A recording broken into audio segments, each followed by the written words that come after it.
स्वागत है आप सबका फिर से मेरे चैनल पे। हेलो एंड नमस्ते, मैं चिराग जैन स्वागत करता हूँ आपका हमारे वेब 3.0 के सफर में।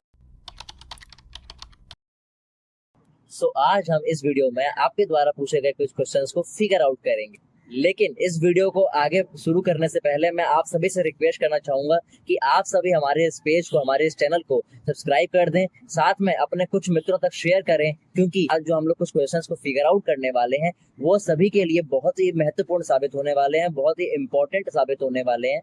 अगर आप मेरे चैनल को अगर आप लोगों तक पहुंचाएंगे तो आप सभी को यहाँ से बहुत बड़ा बेनिफिट मिलने वाला है। पूरी इंटायर कम्युनिटी जो वेब 3 पर आज की डेट में है और जो इन फ्यूचर जो चंक इसके ऊपर आने वाला है, उन सभी के बहुत सारे सवाल जो हैं उनका जवाब आज आपको इस चैनल के इस वीडियो के माध्यम से मिलने वाला है। लाइक करना ना भूलें, शेयर करें और सब्सक्राइब तो अवश्य कर दें एंड बेल आइकन को क्लिक कर दें, जैसे कि फर्दर नोटिफिकेशन आपके स्क्रीन पर आते रहा करें।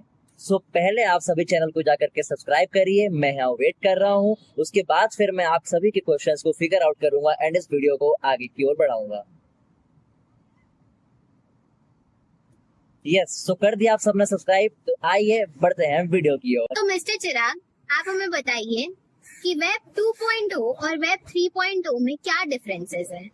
तो इसका आंसर करने के पहले मैं आपसे एक छोटा सा क्वेश्चन आपको मैं पूछना चाहूंगा, वो ये है कि आप मुझे बताइए कि आपको क्या लगता है वेब 2 और वेब 3 क्या डिफरेंस है?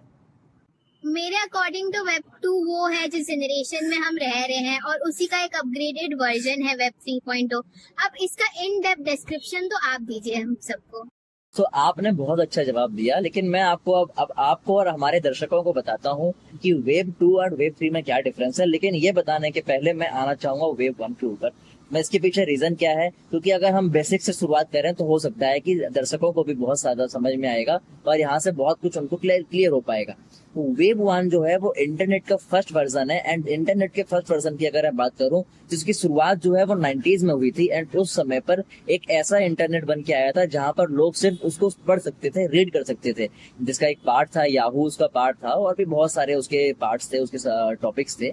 लेकिन उसको अपग्रेड करते हुए एंड उसकी सिक्योरिटी को एनहेंस करते हुए आया वेब 2.0 एंड वेब 2.0 जो आया उसके बाद उसमें जो काफी चीजें अपग्रेड हुई, लोगों ने उसमें पढ़ना भी शुरू किया, लोगों ने उसमें लिखना भी शुरू किया, साथ ही साथ लोगों ने उसमें समझना भी शुरू किया, क्योंकि वो रीड एंड राइट था, वहां पर लोग समझ सकते थे।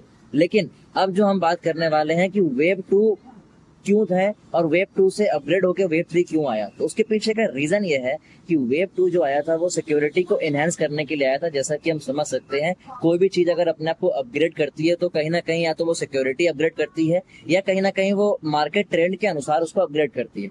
तो वेब 2 को अपग्रेड करने का जो रीजन था वो ये था कि वेब 1 से वेब 2 में आने के लिए लोगों को रीड्स के बाद राइट करना बहुत जरूरी था, यानी कि उसको पढ़ना और लिखना भी जरूरी था, क्योंकि पहले के समय पर लोग पढ़ सकते थे और उसके जब जवाब देते थे तो सामने वाले तक वो जवाब बहुत टाइम बाद पहुंचते थे। तो वेब 2 ने उस प्रॉब्लम को सॉल्व किया एंड उसको वेब 2 लेकर आया रीड एंड राइट, यानी कि उसके पार्ट है यूट्यूब है, जो पहले हॉट एंड नॉट हुआ करता था, आज की डेट में वो यूट्यूब है। उसके बाद फिर अपना सोशल मीडिया प्लेटफॉर्म्स आए, फेसबुक आया, व्हाट्सएप आया, इंस्टाग्राम आया, काफी सारे प्लेटफॉर्म्स हैं जहां पर हम और आप एक दूसरे को चैटिंग के माध्यम से रीड एंड राइट कर सकते हैं, पोस्ट कर सकते हैं, अपनी फीड को मेंटेन कर सकते हैं।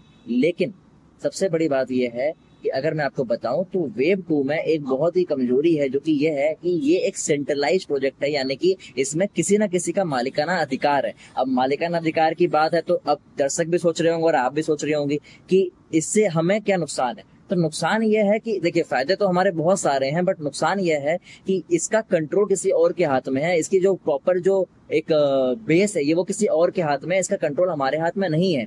हम यहाँ से पैसे तो बना सकते हैं, हम यहाँ से लोगों से बातचीत कर सकते हैं, हम यहाँ रीड एंड राइट कर सकते हैं, बट हम यहाँ इसको ओन नहीं कर सकते हैं। ओन नहीं करने का जो रीजन है वो ये है कि ये किसी दूसरे के कंट्रोल में आता है और यहाँ पूरी तरह से वो हमारी चीजों को सुन रहा होता है। जैसे कि आपको मैं एक एग्जांपल के तौर पर बताऊं तो आज की डेट में अगर आप कोई भी वर्ड, अगर आप घर में भी किसी से बात कर रहे हैं या आप मेरे से भी कुछ बात कर रहे हैं, तो हो सकता है कि आपके फोन में वो शब्द को, वो वर्ड को वो लोकेट करेगा, उस कीवर्ड को पकड़ेगा एंड आपको उस चीज की एडवर्टाइजमेंट भी आने शुरू हो जाएंगी, यानी कि ये कहीं ना कहीं हमारी बातें सुन रहा है जबकि हम फोन को यूज नहीं कर रहे तब भी। तो इसका मतलब क्या हुआ कि हमारी प्राइवेट टॉक्स भी आज की डेट में प्राइवेट नहीं है, वो पब्लिक हो चुकी है। क्यों? क्योंकि वो एप्स के पास, यानी कि सेंट्रलाइज्ड एप्स के पास पहुंच चुकी है। तो इसी चीजों को इनहेंस करने के लिए और इस ऐप की जो उसकी जो वेब 2.0 की जो एक सिक्योरिटी है और इसकी जो प्राइवेसी है, उसी चीजों को इनहेंस करने के लिए जन्म हुआ वेब 3.0 का। एंड ये सबसे पहले इसका जो आविष्कार हुआ था, सबसे पहले जो जन्म हुआ था वो 2009 में हुआ था। एंड वेब 3 की जो खासियत है वो ये है कि वेब 3 में आप रीड, राइट प्लस एग्जीक्यूट कर सकते हैं, यानी कि आप इसको ओन कर सकते हैं। और सबसे बड़ी बात ये कि यहाँ पर हम और आप एक दूसरे से बातें भी कर सकते हैं, हम और आप उस पोर्टल के हकदार बन सकते हैं और हम और आप उस पोर्टल को ओन कर सकते हैं, यानी कि हमारे और आपके बिना, यानी कि जो रिसीवर है, जो सेंडर है, उसके बीच के अलावा कोई थर्ड पार्टी के पास उसका जो है किसी भी तरह का कंट्रोल नहीं रहेगा। तो यहाँ पर बहुत सारी चीजें हैं। वेब 3 में पैसे बनाने की भी अपॉर्चुनिटी बहुत सारी है। वेब 3 में हम अपनी ओनरशिप ले सकते हैं। वेब 3 हमें प्राइवेसी हमारी मेंटेन करता है। वेब 3 हमें आने वाले फ्यूचर के हिसाब से इसकी सिक्योरिटी इतनी एनहांस करी हुई है कि इसमें किसी भी तरह से हैकिंग की संभावनाएं बहुत कम है, नग्न हो चुकी हैं। तो वेब 3 इसी तरह से हमारे लिए बेनिफिशियल है। तो आपके द्वारा दी गई इस आंसर से व्यूअर्स को और वेब 3 की कम्युनिटी को दोनों को ही बहुत फायदे होने वाले हैं। तो चलिए इसी के साथ हम बढ़ते हैं अपने अगले सवाल पर। अब जैसे आपने बताया कि वेब 2.0 की प्रोडक्ट्स है फेसबुक, यूट्यूब, ऐसे ही कुछ और प्लेटफॉर्म्स पे, तो आपके अकॉर्डिंग वेब 3 के क्या प्रोडक्ट्स है और क्या अभी तक कुछ कंपनीज जो हमारे बिग ब्रांड्स है मार्केट के, क्या उन्होंने इसको अभी तक अडॉप्ट किया है? आपका क्वेश्चन बहुत ही प्यारा है। तो मैं आपको इसके कुछ बताता हूँ कि वेब 2 जो आपने बोला कि उसमें कुछ प्रोडक्ट्स मैंने इंक्लूड किए थे, वेब 3 के क्या प्रोडक्ट्स हैं। आई मीन कि आपका क्वेश्चन ये है कि इसकी इकोनॉमी कैसे रन करने वाली, राइट जी। तो अब मैं बताता हूँ कि वेब 3 की जो इकोनॉमी है वो आज की डेट में अगर आप गूगल में जाके चेक करोगे ना, तो आपको समझ आए कि वहां पर 7 प्रोडक्ट्स हैं जो उसकी इकोनॉमी के मेन उसके पार्ट होने वाले हैं, यानी कि उसके मेन प्रोडक्ट होने वाले हैं। जिसमें से अगर आप चेक करेंगे तो सबसे पहला जो प्रोडक्ट आता है वो है ब्लॉकचेन, सेकंड प्रोडक्ट आता है वो है क्रिप्टो, थर्ड आता है वो है एनएफटी, फोर्थ आता है वो है मेटावर्स, फिफ्थ आता है वो है स्मार्ट कॉन्ट्रैक्ट, सिक्स्थ आता है वो है डिसेंट्रलाइज्ड फाइनेंस एंड सेवेंथ और last but not the least जो प्रोडक्ट है वो है डिसेंट्रलाइज्ड स्टोरेज। तो ये 7 प्रोडक्ट्स हैं जिससे वेब 3 की इकोनॉमी जो है वो रन होने वाली है। एंड वेब 3 की इकोनॉमी दुनिया की सबसे बड़ी इकोनॉमी इसीलिए बनने वाली है क्योंकि ये सारे के सारे जो प्रोडक्ट्स हैं, ये सारे प्रोजेक्ट बहुत ही भारी भरकम है, बहुत ही ओवरवेट है, इन द सेंस कि यहाँ से मनी मेकिंग बहुत अपॉर्चुनिटीज हैं। साथ ही साथ लोगों के लिए ये बहुत ही ज्यादा बेनिफिट साबित होने वाले हैं। क्यों? क्योंकि लोग इसको ओन कर पाएंगे, लोग इसको अपने अकॉर्डिंग रन कर पाएंगे। साथ ही साथ आपका एक और सवाल था कि क्या इसको आज की डेट में काफी सारे कंपनीज ने अपनाया है, या फिर अगर मैं ऐसा समझूं कि वेब 3 को इन फ्यूचर इसका क्या स्कोप है, जो आपका सवाल मैं समझ पा रहा हूँ। तो मैं बात करता हूँ वेब 3 के स्कोप की। तो आज के डेट में नॉट ओनली इन इंडिया, क्योंकि आज के डेट में हम लोग भारत में बैठे हुए हैं, तो not only in Bharat but इसके अलावा वर्ल्ड वाइड इसकी जो है बहुत बड़ी एक होल्डिंग है। आज की डेट में मैं बात करूं तो वेब 3.0 मैंने आपसे पहले भी बताया था कि 2009 में ही इसकी शुरुआत हो चुकी थी और आज की डेट में आप समझ सकते हैं लगभग इसको जो है 15 साल हो चुके हैं। यानी कि पिछले 15 सालों में मार्केट इसका बहुत बड़ा हो चुका है। लेकिन अभी भी इसकी अपॉर्चुनिटी बहुत बड़ी है क्योंकि मार्केट में अभी कुछ ही लोगों ने इस चीज को अपनाया है। मार्केट का बहुत बड़ा चंक जो है वो अभी इस वेब 3 में आना बाकी है। अब मैं आपको कुछ कंपनीज के नेम्स के वाया बताता हूँ कि ये कंपनीज भी इसके ऊपर इंटरेस्ट शो कर रही हैं। In fact not only interest but उसके ऊपर वर्क कर रही हैं। इसमें काफी सारे बैंक शामिल हैं, इसमें काफी सारे इंडस्ट्रियलिस्ट शामिल हैं, इसमें काफी सारे गवर्नमेंट शामिल हैं, साथ में इसमें बहुत सारे लीडर्स शामिल हैं। एंड सेलिब्रिटीज की तो मैं क्या बात करूं, वो तो है ही, बिजनेसमैन इसमें ऑलरेडी हैं, जिसका आप डेटा जो है गूगल के माध्यम से बहुत कुछ देख सकते हैं आप।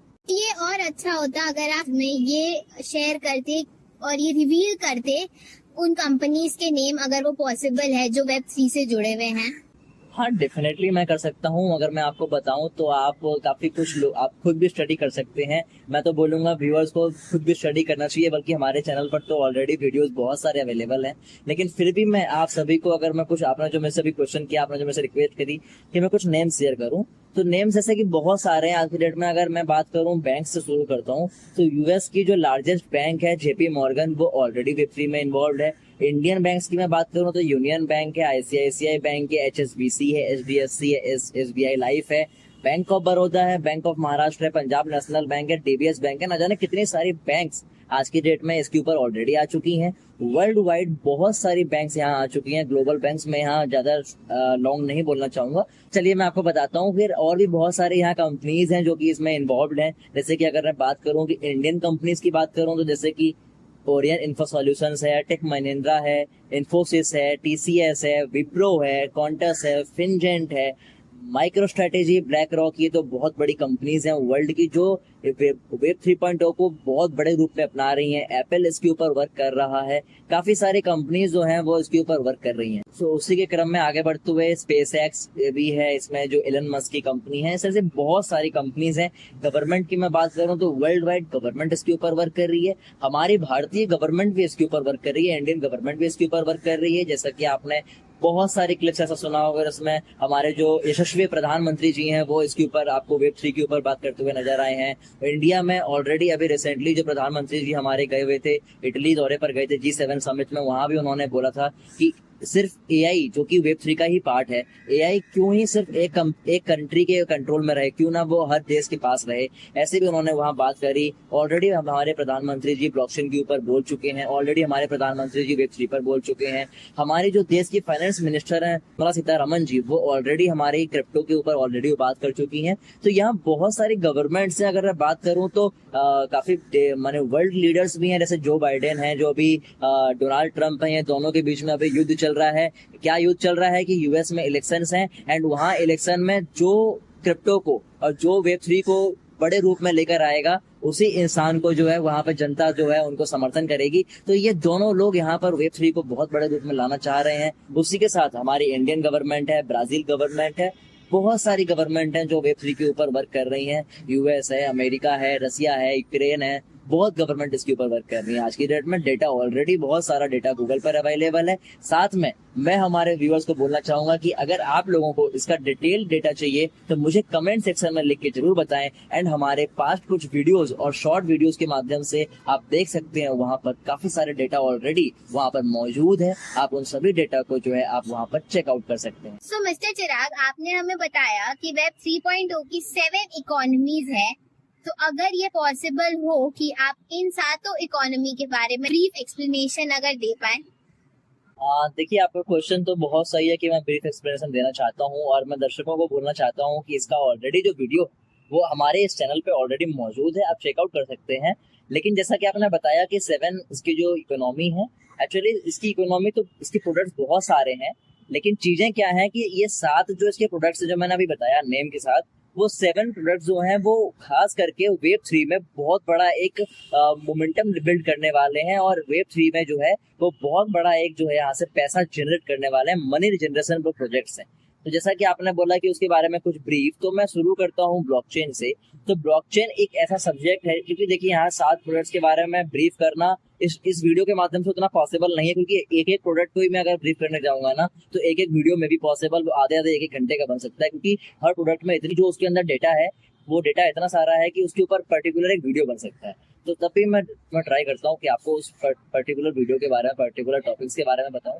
तो फर्स्ट टॉपिक जो आपने जो पूछा, तो फर्स्ट उसमें जो प्रोजेक्ट है वो है ब्लॉकचेन। ब्लॉकचेन एक ऐसी चीज है जो कि अपकमिंग फ्यूचर के लिए एक ऐसी टेक्नोलॉजी बनाई गई है जिसके ऊपर ऑलरेडी IIT NIT कॉलेजेस में इंडिया में पढ़ाई होती है। इनफैक्ट काफी सारे ऐसे स्कूल्स हैं जहां इसके ऊपर पढ़ाई कराई जा रही है। और साथ ही साथ यहाँ पर जो है ब्लॉकचेन टेक्नोलॉजी एक ऐसी टेक्नोलॉजी, इसकी जो खासियत है वो खासियत ये है कि ये टेक्नोलॉजी एक ऐसे डेटा के साथ कनेक्टेड है, यानी कि सबसे बड़ी बात मैं आपको शॉर्ट में बताऊं तो ये एक ऐसी टेक्नोलॉजी है जिसमें अगर आपने कोई डेटा को इसके ऊपर डिप्लॉय कर दिया तो उसको यहाँ से हटा पाना इज नेक्स्ट टू इम्पॉसिबल। मतलब ये हुआ कि ये टेक्नोलॉजी इतनी सिक्योर्ड है कि यहाँ पर अगर आप कोई भी चीज को यहाँ पर अगर लोड करते हैं तो उसको आप यहाँ से किसी भी कीमत पर हटा नहीं सकते, यानी कि वो डेटा सिर्फ और सिर्फ उस ब्लॉकचेन पर जाके वो बेस हो जाएगा। और ब्लॉकचेन की बहुत अहमियत होने वाली है, क्योंकि वेब 3 की जो मेन रूट है वो ब्लॉकचेन है, क्योंकि ब्लॉकचेन के बिना वेब 3 किसी भी तरह से काम नहीं करेगा। और ब्लॉकचेन क्या है, इसमें क्या होता है, जैसा कि आप समझ सकते हैं ब्लॉक एंड चेन। तो ब्लॉक्स यानी कि एक ब्लॉक्स बनते हैं जिसमें डेटा, मल्टीपल डेटा स्टोर होते जाता है।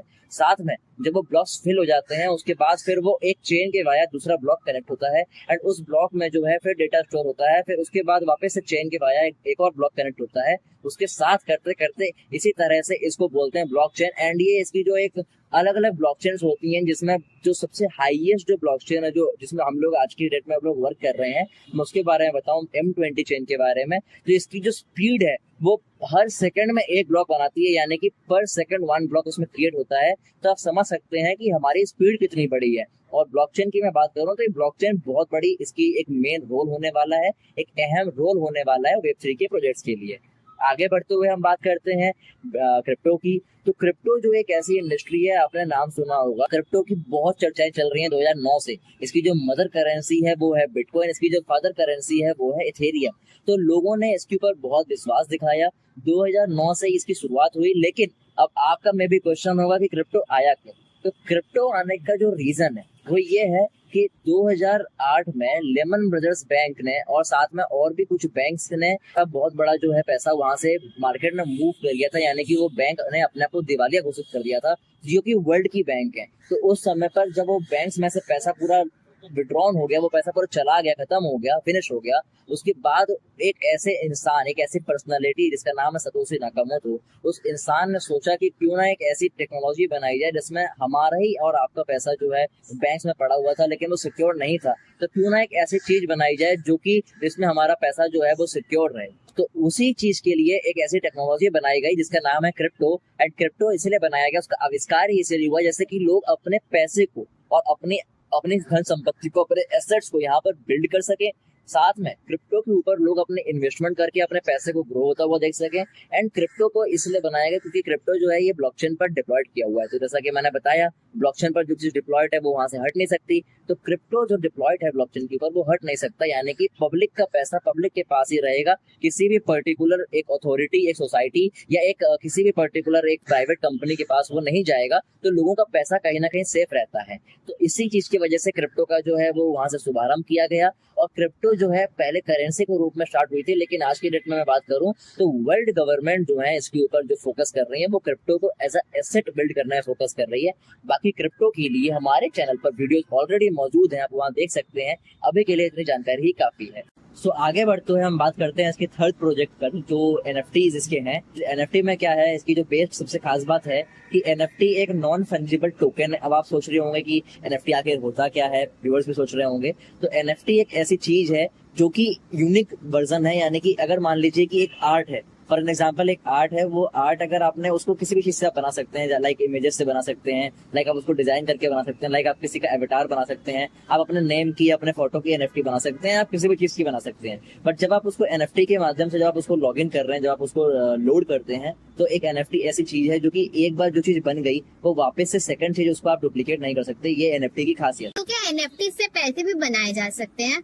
हाँ, ऑब्वियसली इसको आप इस सेंस में समझ सकते हैं कि एनएफटी एक तरह का डिजिटल एसेट है, जो कि क्रिप्टो के बाद अगर सबसे बड़ा जो रिटर्न देने वाला एसेट है वो है एनएफटी। एंड वेब3 की टेक्नोलॉजी का सबसे बड़ा जो प्रोजेक्ट है वो आने वाले समय के लिए एनएफटी जो है लॉन्ग टर्म वे में आपको बेनिफिट दे सकता है, आपको यहाँ से प्रॉफिटेबल बना सकता है। और ये एक एसेट है, आप इसको एसेट बिल्डिंग के हिसाब से कर सकते हैं। बट हाँ, मैं आपसे भी कहूंगा और मैं दर्शकों से भी कहूंगा कि अपनी समझ को यूटिलाइज करके ही, अपनी समझदारी से ही किसी भी चीज में निवेश करें, इन्वेस्टमेंट करें। ये वीडियो या कोई भी हमारे चैनल पर वीडियो किसी भी तरह की फाइनेंशियल एडवाइस नहीं है, ये आप जरूर ध्यान दें। तो ये रहा एनएफटी। एंड इसके आगे जब मैं मूव करूं तो मैं आपको फिर बताता हूँ फोर्थ जो इसकी जो इकोनॉमी की प्रोजेक्ट है वो है मेटावर्स। एंड मेटावर्स क्या है? मेटावर्स एक ऐसा वर्स है, यानी कि जैसे आपने सुना होगा यूनिवर्स, तो आपने सोचा होगा ये लाइकली टर्म लग रहा है, यूनिवर्स लाइक मेटावर्स। तो आपने आपके हो सकता है आपके दिमाग में सही चल रहा हो, बिकॉज यूनिवर्स की तरह ही एक मेटावर्स है जो कि वर्चुअल दुनिया है। यानी कि यूनिवर्स जो हम लोग एक लाइव इस दुनिया में हम लोग फिजिकली रह रहे हैं, हम लोग एक दूसरे को टच कर सकते हैं, फील कर सकते हैं, हम लोग सारी चीजें अपने फिजिकल ग्राउंड में कर सकते हैं। बट मेटावर्स जो चीजें हैं ये हम लोग वर्चुअल कर सकते हैं। एंड ये जो है इसका आविष्कार ऑलरेडी बहुत पहले हो चुका है। इसके ऊपर काफी लोगों ने अपनी अपनी चीजें इसके ऊपर डिप्लॉयड भी करी हैं, लोगों ने अपने मेटावर्स प्लेटफॉर्म भी बनाए हैं। जैसे कि मैं बात करूं कि अभी रिसेंटली जो अभी कुछ दिन पहले की हमारे पास न्यूज थी कि मैकडोनल्ड्स ने भी अपना जो है मेटावर्स के ऊपर प्लेटफॉर्म बनाया है, उसने भी अपने को मेटावर्स पर लॉन्च किया है ऑलरेडी। आप सबसे बड़ी जो कंपनी है मार्क जकरबर्ग की, फेसबुक, व्हाट्सएप, थ्रेड, इंस्टाग्राम की जो ओनर है, उन्होंने भी ऑलरेडी अपने प्लेटफॉर्म को जो है मेटा ऑलरेडी पेरेंट कंपनी बना चुके हैं। हमारे इंडिया की अगर बात करूं तो ऐसे काफी सारे लोग हैं जो ऑलरेडी मेटावर्स पर इन्वॉल्व हैं, जिसमें से अगर मैं सबसे बड़ी सेलिब्रिटी की मैं बात करूं तो दलेर मेहंदी, जिनकी ऑलरेडी मेटावर्स के ऊपर एक लैंड है और उसके ऊपर उन्होंने एक गाना गाया था जिसमें उन्होंने 4 घंटे में, यानी कि मात्र 4 आवर्स में उन्होंने 27 करोड़ प्लस का उन्होंने रेवेन्यू जनरेट किया था। एंड वो 4 घंटे में ही वो साइट जो है वो बंद हो चुकी थी, कोलैप्स हो गई थी। क्यों? क्योंकि इतना बड़ा रेवेन्यू उस वर्चुअल दुनिया में आया था। मेटावर्स की जरूरत क्यों है? क्योंकि आने वाले समय में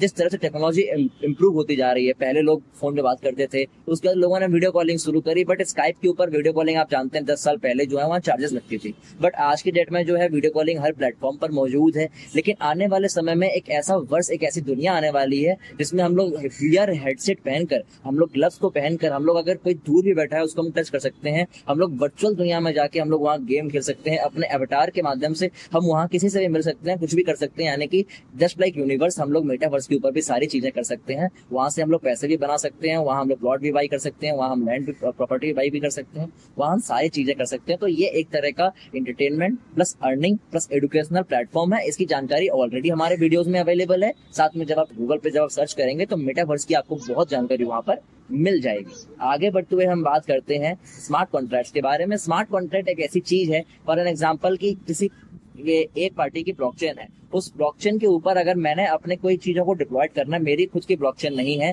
तो उसकी ब्लॉकचेन पर मुझे डिप्लॉयड करना, तो मुझे उसके बीच में एक स्मार्ट कॉन्ट्रैक्ट होना बहुत जरूरी है। अगर वो स्मार्ट कॉन्ट्रैक्ट नहीं होगा तो वो मेरी जो डिप्लॉयड मैंने कुछ भी किया, चाहे वो कोई भी एसेट क्यों ना हो, उसकी कोई भी वैल्यू नहीं बनती है। तो स्मार्ट कॉन्ट्रैक्ट बहुत जरूरी है। इसकी डिटेल वीडियो आपको हमारे ऑलरेडी चैनल पर मिल जाएगी, आप चेक कर सकते हैं। Decentralised finance and decentralised storage भी यही चीज है, क्योंकि Web3 जो प्रोजेक्ट है यह एक तरह से सबसे बड़ा डिसेंट्रलाइज्ड प्रोजेक्ट है। यानी कि इसके ऊपर जो मैंने पहले ही बताया, किसी का मालिकाना अधिकार नहीं है, किसी प्राइवेट चीजों का मालिकाना अधिकार नहीं है।